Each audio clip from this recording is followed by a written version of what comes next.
Bienvenue à vous sur Mobility TV. Aujourd'hui, coup de zoom sur une marque légendaire représentée par notre invité Guillaume de Boudemange. Bonjour à vous.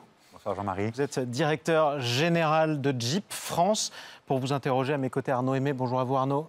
Bonjour Jean-Marie. De SIA Partners et Berislav Kovacevic. Bonjour à vous Berislav. Bonjour. Consultant Mobility TV. Je le disais, une marque légendaire qui arrive d'ailleurs et qui se lance dans le tout électrique avec un modèle 100% électrique du doux nom d'Avenger. Guillaume de Boudemange. Alors exactement, marque légendaire, 81 ans. 81 ans d'histoire. Il n'y a pas beaucoup de marques qui ont 81 ans d'histoire.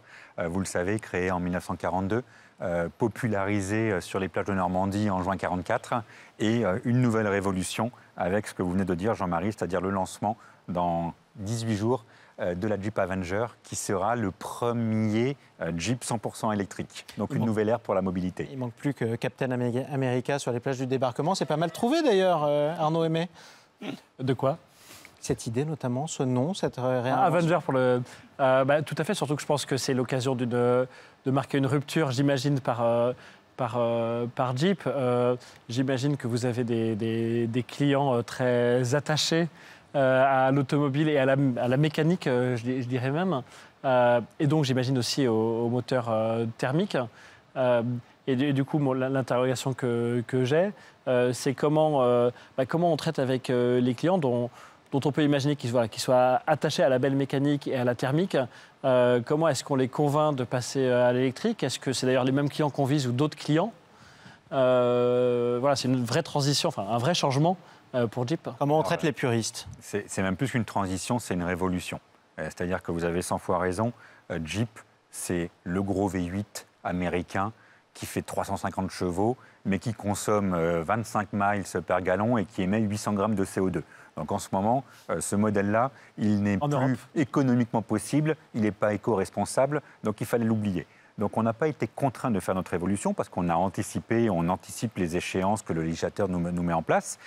Et on a cherché malgré tout à préserver ce qu'on appelle vraiment l'ADN de Jeep, c'est-à-dire ce sentiment de liberté, de passion, d'authenticité et surtout des capacités off-road qui nous permettent de proposer une mobilité différente justement à nos clients. Et on a mis donc du coup cette électrification avec des moteurs plug-in hybrides dans nos véhicules pour assurer à nos clients puristes les mêmes capacités techniques, les mêmes capacités de franchissement, mais dans un silence de fonctionnement qui est juste éblouissant. Et ça, c'est le plus gros changement pour l'expérience. Vous l'avez essayé, le Jeep Avenger? Alors, le Jeep Avenger, pas encore, mais il faut savoir que l'électrification, ça, elle n'arrive pas avec l'Avenger, parce qu'actuellement, nous avons 3 modèles dans notre gamme VP, et ces 3 modèles sont déjà en plug-in hybride. Donc vous avez déjà la possibilité de rouler en off-road pendant 50 km et de faire rouler vos véhicules dans n'importe quel sentier dans un silence de fonctionnement. On sent juste le bruit des pneus qui crissent sur les cailloux et les oiseaux qui gargouillent quand on ouvre la fenêtre. On a l'impression, dit Berislav. Moi, ça me fait penser en termes de défis pour la marque, un peu au défi également que vous traversez, vous, Guillaume, puisque après des années chez BMW, Premium installé en pleine croissance en France, après aussi quelques années chez Kia, une marque en croissance absolue, presque 3e européen maintenant. Défi à l'américaine de rejoindre Jeep en France? C'est plus qu'un défi à l'américaine, je pense que c'est un nouveau challenge, une envie de découvrir un mode de fonctionnement différent et également une marque qui est particulièrement attachante. Et alors pour vous répondre, pas plus tard qu'il y a 2 semaines, on était dans une session de ce qu'on appelle le Jeep Academy, c'est-à-dire qu'on invite nos clients à venir essayer, avec des voitures qu'on leur fournit, les capacités de Jeep en tout terrain, en mode tout électrique.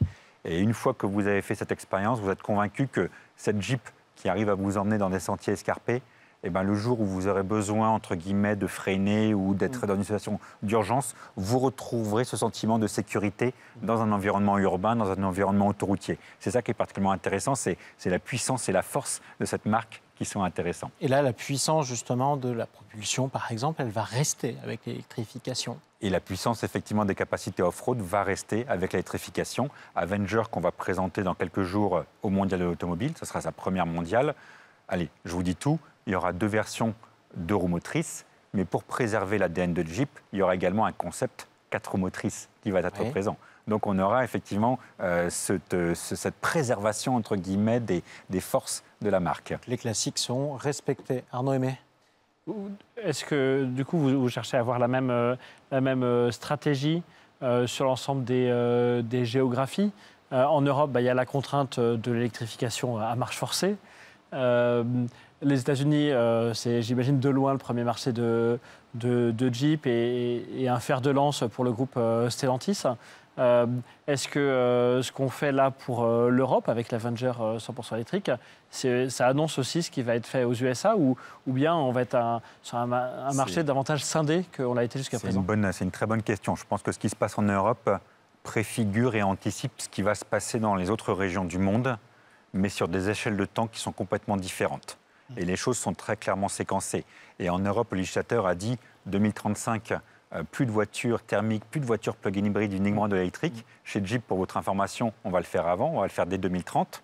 Par contre, aux États-Unis, on n'a pas pris du tout le même type d'engagement parce que les infrastructures ne sont pas là, parce que le législateur n'a pas soutenu les véhicules électriques jusqu'à ce que M. Biden annonce, là, il y a quelques semaines, un bonus de 7 500 €, parce que la mentalité des Américains n'est pas la même non plus aussi, et que du coup, eux, ils n'ont pas ce même souci de l'écologie, de l'environnement. Et je pense que la force de Jeep, c'est d'être présent sur les 5 continents. C'est une des seules marques du groupe Stellantis, d'ailleurs, à être présente sur les 5 continents. Et du coup, de pouvoir avoir des produits qui s'adaptent aux différents marchés locaux. Et c'est ça un petit peu cette marque mondiale qui arrive à proposer des produits qui répondent localement aux besoins des utilisateurs. Mais si on va plus loin que la question d'Arnaud Aimé, est-ce que d'ici 10 ou 15 ans, Jeep France ressemblera encore à Jeep Afrique, par exemple? Non, très clairement. Déjà, ce n'est pas le cas actuellement. Et je pense que ce sera encore moins le cas dans 10 ou 15 ans. Il faut savoir que l'Avenger, par exemple, est un produit qui n'est conçu que pour l'Europe. Il ne sera pas distribué effectivement en Afrique, il ne sera pas distribué aux États-Unis parce que taille, parce que motorisation 100% électrique, parce que borne de recharge, etc., etc., etc. Donc on arrive à avoir suffisamment de rentabilité pour pouvoir faire des investissements qui sont dédiés à des zones géographiques très propres et quelquefois relativement restreintes. Jeep en Europe, c'est 120 000 voitures actuellement. Alors évidemment, avec Avenger, on a des ambitions qui sont presque supérieures. Voilà, un petit peu supérieures, comme chaque constructeur qui lance une nouvelle voiture. Mais on se dit, non, on investit et on développe un produit uniquement pour l'Europe. Ça, c'est grâce aussi à l'intégration avec Stellantis. Parce que cette intégration avec Stellantis nous fait bénéficier de synergies sur les plateformes, sur les moteurs, sur les chaînes de production. Et donc, du coup, on rentre dans une autre dimension en termes de recherche et développement et de réduction des coûts industriels. Bérislav. Oui, parmi la multitude de nouvelles marques dans le groupe Stellantis, dont Jeep, c'est assez récent quand même, Guillaume, est-ce que le réseau, lui, réagit de la même façon que les clients qui ont fait les essais de ces véhicules? A priori, qui gardent les mêmes caractéristiques techniques, on veut bien le croire, parce que là, la batterie alourdit quand même souvent le véhicule.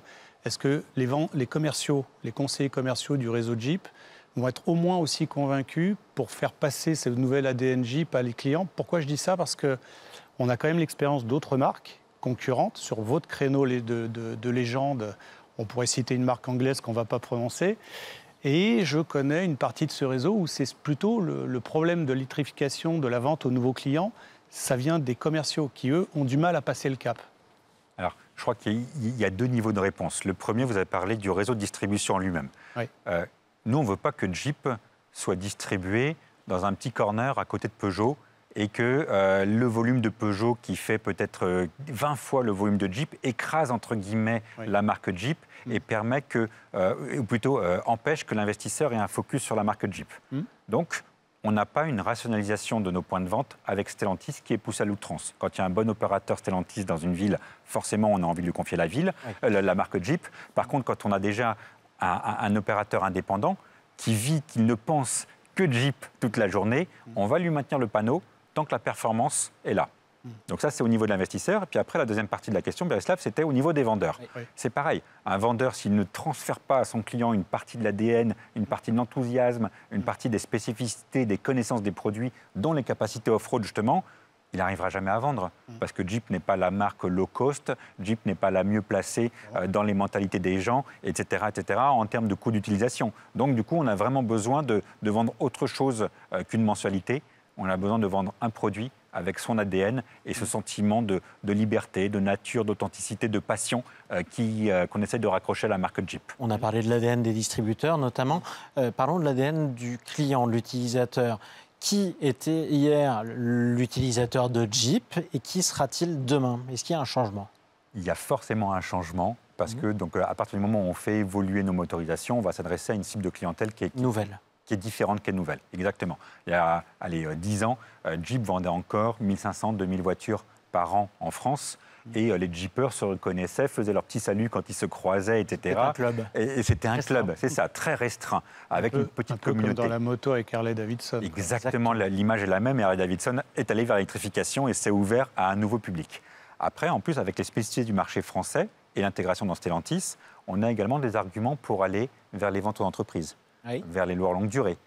On a des motorisations PHEV qui sont exemples de TVS, enfin ça ne s'appelle plus la TVS maintenant, mais exemples d'une certaine fiscalité, bénéficient d'un bonus gouvernemental pour tout le monde, bénéficient d'une carte grise qui est gratuite, bénéficient d'un amortissement de la batterie. Donc du coup, on a maintenant des arguments qui nous permettent de ne pas rester sur cette clientèle de Jeeper, mais de s'adresser à un Arval, à un ALD, etc., pour intégrer des car policy de certaines entreprises françaises. Et ça change tout. Et tant qu'on garde l'ADN et qu'on continue à conserver cette clientèle de Jeeper, on va la conserver celle-là. Et on va leur continuer à leur donner des voitures. Parce que vous leur avez, s'ils sont que 1500, ils ont forcément essayé l'Avenger. Donc qu'est-ce qu'ils vous disent? Alors, ils essaieront l'Avenger au mois de janvier prochain, quand le véhicule sera disponible à l'essai. Là, on le présente seulement maintenant. Donc, je me permets de surseoir à ma réponse. Non, mais cette électrification, encore une fois, ça peut vous paraître un peu antinomique de faire du 4x4 avec un véhicule électrifié. Or, quand vous avez véritablement, je vais vous inviter Jean-Marie, une Jeep Academy, quand vous avez essayé effectivement une Jeep en conditions d'off-road, dans ce silence de fonctionnement que procure l'électricité. C'est une expérience. C'est une expérience et vous ressortez encore plus convaincu. Je vous donne un exemple. Quand vous êtes en off-road, vous avez besoin de couple. C'est ce qui est important, le couple, pas seulement dans la famille, mais également quand vous êtes en off-road.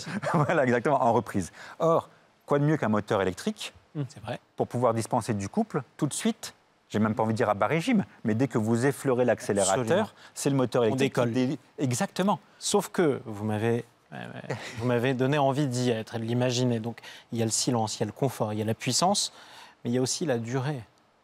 Et justement, il y a aussi l'autonomie. Et si j'ai un véhicule qui est particulièrement puissant, combien de temps cette expérience elle peut durer? 50 km. Vous faites une belle sortie en 50 km déjà. On peut s'amuser si on l'utilise justement. Et après, vous revenez au déjeuner, vous rechargez votre voiture avec une prise de 120 volts, avec une wallbox, vous pouvez faire ce que vous voulez pour regagner à nouveau 50 km d'autonomie en 100% électrique. Et vous retournez jouer. Et après ça, vous avez votre moteur thermique qui vous assure lui aussi les 300, 400, 500 km d'autonomie avec un moteur thermique. Donc vous avez une multiplicité d'utilisation, de schémas d'organisation qui est quand même relativement large. Arnaud Aimé? Ça donne envie. On espère venir être invité à la Jeep Academy et on verra au Mondial de l'Auto. Comment vous vous positionnez par rapport à la concurrence? Ce que j'appelle la concurrence, c'est le SUV premium, voire légendaire, qui parfois est peut-être allé un peu plus tôt sur l'électrique ou le 100% électrique. Je pense pour les États-Unis à Hummer, alors c'est peut-être un peu plus confidentiel pour la France, ou bien un constructeur qui a un certain succès, Tesla, quand il lance sa modèle Y, face à ces autres acteurs du SUV électrique premium. Comment est-ce que vous positionnez? Comment est-ce que vous vous différenciez? Est-ce que c'est essentiellement avec votre base installée de Jeeper ou est-ce qu'il y a d'autres différenciateurs aussi que vous cherchez à valoriser? Je pense que ça ne peut pas être uniquement avec la base installée de Jeeper et qu'il faut aller un petit peu plus loin justement pour conquérir des nouveaux clients. Et on va vite rentrer sur les territoires effectivement de chasse réservés des concurrents que vous avez cités. C'est le cas de le dire. Donc là, nous, on va essayer de se différencier, grâce notamment, à mon avis, encore une fois, au pouvoir de Stellantis.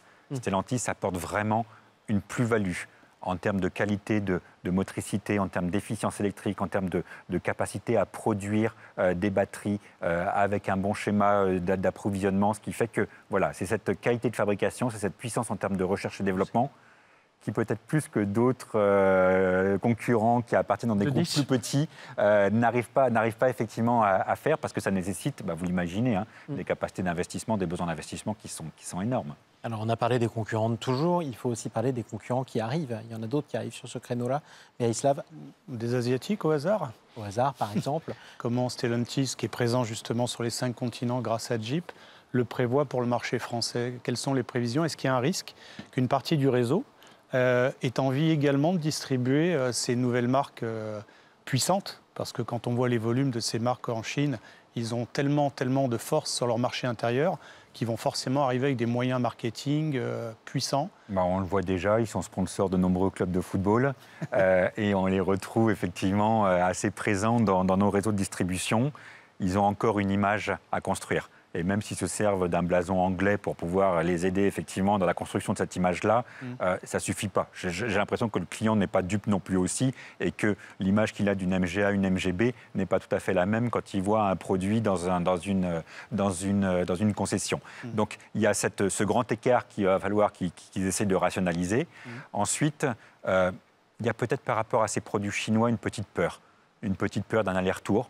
Les Chinois sont quelquefois aussi les premiers à venir et puis à repartir quand c'est déjà arrivé. Exactement, c'est pour ça que vous misez d'eux, vous espérez d'ailleurs? Non, pas forcément, parce que j'ai envie de dire la concurrence, c'est une saine émulation et ça nous emmène vers le haut. Et effectivement, on se challenge en permanence, on regarde nos chiffres d'immatriculation, on regarde nos positionnements tarifaires, on regarde nos offres, et puis on regarde effectivement quelle place on commence à prendre dans nos réseaux de distribution. Donc c'est plutôt challenging pour nous, c'est plutôt motivant effectivement. Donc néanmoins, oui, on les regarde avec inquiétude, mais on a organisé une présentation du futur, de l'activité future de Jeep dans les 3 prochaines années. D'ici 2024, donc dans 3 ans, on va lancer, même pas 2 ans, on va lancer 4 nouveaux SUV 100% électriques. Donc le premier, c'est Avenger qui arrive au Mondial Automobile. Le deuxième, c'est le Jeep Recon qui sera un petit Wrangler. Et le troisième a un nom de code qui s'appelle Wagoneer S, qui lui est beaucoup plus typé dynamisme, etc., avec une puissance très, très importante. Donc on est capable justement de multiplier un petit peu notre offre produit pour bien répondre à chacun des besoins de nos clients. Et ça, j'ai l'impression que la concurrence, elle n'y est pas encore tout à fait. Arnaud Aimé ? Vous parlez de la différenciation des clients et des différents produits. Si on parle de la différenciation par continent, par plaque, vous disiez que Jeep était présent sur tous les continents. On parle à l'instant des Chinois qui veulent investir les marchés occidentaux. Dans l'autre sens, alors vous êtes France, mais je pose la question sur l'Asie. Est-ce qu'il y a une stratégie de Jeep pour le premier marché automobile mondial qui est la Chine? Est-ce qu'il y a une stratégie d'ailleurs de Stellantis? Stellantis, c'est l'alliance de PSA et de Fiat Chrysler, tous les deux ayant une position historique plutôt fragile en Chine. Est-ce qu'il y a aujourd'hui des ambitions de Jeep et plus largement de Stellantis sur ce premier marché mondial? La réponse, elle est complexe, mais tout récemment, notre CEO au monde, donc Carlos Tavares, a annoncé justement le retrait de Jeep du marché chinois, parce qu'on était confronté à des règles du jeu qui étaient, on va dire, mouvantes, qui n'étaient pas forcément respectueuses des accords qui avaient été passés. Vous connaissez le principe des joint ventures en Chine, où on ne peut pas avoir plus de 50% des parts. Ce système-là a été libéralisé tout récemment, mais on s'aperçoit que dans la pratique, la réalité ne suit pas. Le partenaire chinois de... Exactement. Et que nos partenaires chinois, avec tout le respect que je leur dois, ne respectent pas forcément les règles. Et à partir de ce moment-là, où on a un marché qui est très, très, très protectionniste, et plus que protectionniste, j'ai envie de parler de nationalisme. Nationalisme dans la consommation, nationalisme dans l'entrée, dans les investissements qu'on peut faire en joint venture avec d'autres personnes, c'est compliqué de perdurer et de réussir en Chine. Et donc, du coup, Jeep a dit, écoutez, nous, on n'arrive plus à retrouver, entre guillemets, un mode de fonctionnement qui nous paraît honnête, qui nous paraît sain. Donc, du coup, on préfère se retirer du marché chinois. Alors après, vérité d'un jour. Peut-être qu'on est en train d'imaginer d'autres solutions pour pouvoir revenir sur ce marché-là, mais on partait du principe que les règles du jeu n'avaient pas été respectées, que les règles du jeu n'avaient pas été très claires. Et donc, du coup, pour l'instant, on s'est retiré du marché chinois. Donc, il ne faut pas voir ça comme une pause. Il ne faut pas voir ça comme une pause, il faut voir ça, à mon avis, comme un schéma d'attentisme et trouver un bon modèle économique, une bonne organisation juridique pour pouvoir y revenir. Berislav. On entend beaucoup parler de la stratégie de capillarité du réseau de Stellantis sur ses marques historiques. Qu'est-ce qu'il en est par rapport à l'intégration de Jeep avec un réseau qui n'a pas ses habitudes? Est-ce que ça change, par exemple, le statut de contrat d'agent aussi, qui est évoqué à terme ou à moyen terme, Guillaume? Capillarité déjà, on a actuellement 135 points de vente. Et on se dit que l'augmentation des points de vente doit plutôt suivre l'augmentation des volumes. Donc, c'est-à-dire qu'il faut que nous, on arrive à apporter à nos distributeurs des nouveaux véhicules, d'où les 3-4 modèles qui vont arriver effectivement dans les années à venir. Et c'est qu'à partir du moment où nos distributeurs vont avoir suffisamment de rentabilité dans leurs points de vente grâce à ces volumes-là, qu'on va pouvoir s'intéresser à d'autres marchés. des secteurs libres qui ne sont pas encore couverts, dans lesquels la marque n'est pas présente, pour pouvoir justement avoir une meilleure capillarité. Maintenant, on n'ambitionne pas d'arriver à 200 points de vente. Je pense que le juste équilibre, ça va être quelque chose vers 150, 160 points de vente. Auprès de qui ? Ça ne sert à rien de trouver, entre guillemets, un investisseur Stellantis dans le coin. Ce qu'on veut, c'est un locoliro, c'est-à-dire quelqu'un qui véhicule par son quotidien, par son implication dans les cercles off-road, par son implication dans les cercles de décision économiques locaux, la marque Jeep, qu'il vive, qu'il pense Jeep et qu'il investisse des moyens sur Jeep. Et quand ce locoliro n'existe pas, effectivement, on fait appel à l'opérateur Stellantis en regardant celui qui investit également de façon différente, de façon spécifique pour la marque Jeep. Arnaud Aimé. Une question plus conjoncturelle et terre à terre. On parle de la sortie des nouveaux modèles. Encore faut-il pouvoir les produire en nombre. Sur les sujets qui sont devenus traditionnels de pénurie de composants, côté Jeep, où est-ce que vous en êtes, en tout cas sur le périmètre européen ? Pour être transparent avec vous, on a vécu un troisième trimestre qui était assez compliqué, avec effectivement des gros aléas sur nos productions, des gros problèmes logistiques. Jeep, l'année dernière, était curieusement moins impacté que d'autres marques. Et là, le troisième trimestre a été vraiment assez complexe, avec très peu de voitures qui ont réussi à sortir des usines. Donc on s'est constitué un portefeuille client important. Et pas plus tard qu'il y a 2 semaines, le patron monde de Jeep me disait « Non, mais au quatrième trimestre, en principe, on va réussir à retrouver des capacités de production plus importantes. » Maintenant, il n'y a rien de pire. Vous pouvez imaginer que des flux logistiques et des flux d'approvisionnement pour tous les composants que vous mettez dans une Jeep. C'est complètement incroyable d'imaginer effectivement ces schémas de construction de véhicules. Et il suffit qu'il y ait un composant qui soit manquant pour que la chaîne s'arrête. Et donc, on vit quelquefois, je n'ai pas envie de dire au jour le jour, mais pratiquement la semaine, et on connaît nos capacités de production pour la semaine d'après, mais on n'arrive pas à avoir suffisamment de visibilité pour aller beaucoup plus loin. Donc, objectif normalisation au quatrième trimestre. Objectif normalisation au quatrième trimestre, effectivement, tout le monde en a besoin, nos clients attendent les voitures et nos distributeurs également. Ils attendent la prochaine voiture d'ailleurs, Ils celle qui est en attendent la train prochaine voiture. d'arriver. Berislav Kovacevic. On entend une belle opportunité sur les modèles avec une diversification de la clientèle, une diversification donc de la gamme. Est-ce que ça peut avoir un impact aussi sur leur rentabilité ? Historiquement, le réseau Jeep s'en sortait plutôt pas mal en rentabilité, et je crois que la marque également. Est-ce qu'avec l'arrivée de l'électrique et souvent des schémas de marge pour la marque et pour le réseau différents, est-ce qu'il y a une inquiétude dans le réseau ? Est-ce que c'est justifié ? Je crois que Jeep, sans son réseau de distributeurs, n'arriverait pas à vivre. D'accord ? Donc on met vraiment, nous aussi, nos distributeurs au cœur de notre stratégie. Et si on ne leur apporte pas suffisamment de rentabilité, ce seront les premiers à dénoncer les contrats qui nous lient avec eux. Donc du coup, on doit vérifier, dès qu'on lance un nouveau véhicule, dès qu'on met en place une action commerciale ou une action marketing, que cette action apporte suffisamment de rentabilité à nos distributeurs.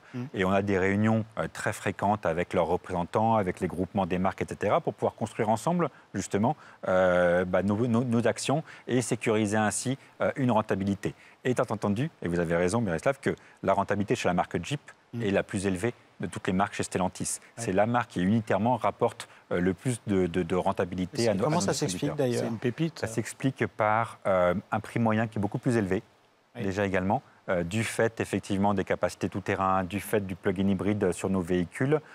Jeep est pratiquement avec DS la marque du groupe Stellantis qui a les prix moyens les plus élevés.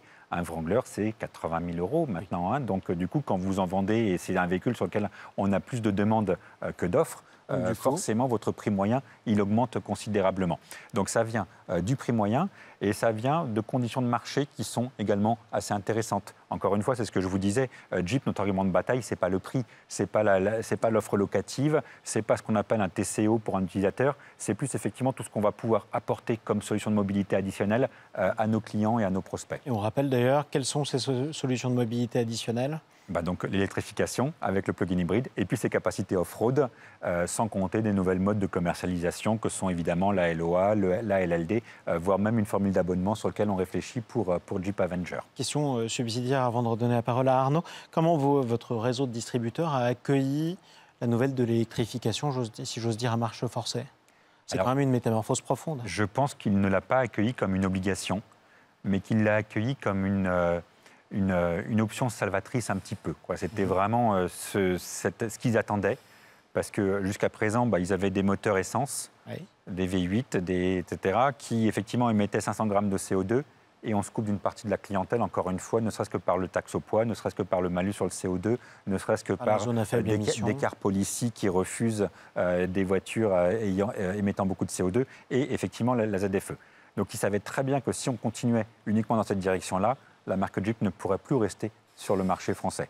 Donc l'électrification, ce n'était pas une option, c'était vraiment un souhait de leur part et on a su y répondre avec des pérennisation en quelque sorte, Arnaud Aimé. Exactement. Oui, une adaptation au marché. À propos d'adaptation au marché, et pour rebondir sur ce que disait Berislav sur les schémas de distribution, est-ce qu'il y a une stratégie e-commerce de vente en ligne de Jeep? Alors vous pouvez aller actuellement sur jeep.fr et nos distributeurs proposent leurs véhicules avec leurs conditions commerciales sur jeep.fr. Et donc, du coup, le dimanche soir, dans votre canapé, vous pouvez commander votre Jeep directement sur jeep.fr, choisir le véhicule qui est disponible parmi tous ceux de nos distributeurs et organiser avec lui la livraison du véhicule. Il me faut combien de temps entre le moment où j'ai cliqué sur mon canapé et le moment où j'en prends possession? Il y a les délais de livraison aussi. Délai de livraison. Alors, il y a deux solutions. Il y a ce qu'on appelle un stock locator qui indique sur les véhicules qui sont déjà chez nos distributeurs. Et là, un délai de livraison, on peut partir sur une semaine. Et puis après, il y a effectivement une configuration pour effectivement le puriste qui va vouloir l'option qui va bien, la personnalisation de son véhicule. Et le là, semi-conducteur qui manque, par exemple. Le semi-conducteur qui manque toujours. Et là, on parle plus effectivement de mois que de semaines. Berislav. Il y a deux autres métiers importants pour le réseau qui sont le véhicule d'occasion. Alors là, on a vu la bifurcation Jeep for You en forcément Spoticar dans le schéma global de Stellantis. Est-ce que là, malgré la pénurie et de véhicules neufs et de véhicules d'occasion récents, est-ce que le réseau pour l'instant résiste en termes de volume véhicules d'occasion? Est-ce que le label Spoticar a été intégré facilement?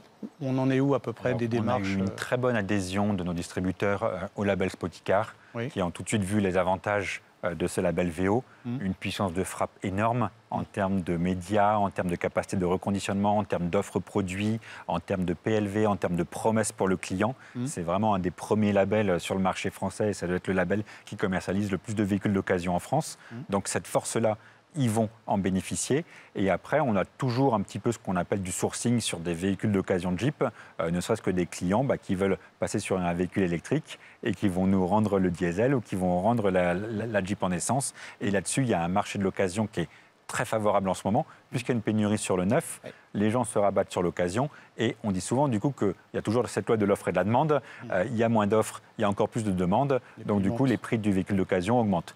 On parle même quelquefois de prix de véhicules d'occasion qui sont similaires au prix des voitures neuves. Ce qui est quand même incroyable et qui n'aurait jamais été c'est du jamais vu. Imaginé. Arnaud Aimé. Oui, au moins le marché de l'occasion, parfois ça permet des véhicules disponibles alors que le neuf, moins. Véhicule neuf, véhicule d'occasion, tout ça c'est un concept de propriété. Il y a beaucoup de réflexions sur les nouveaux usages automobiles et les nouvelles manières de le commercialiser.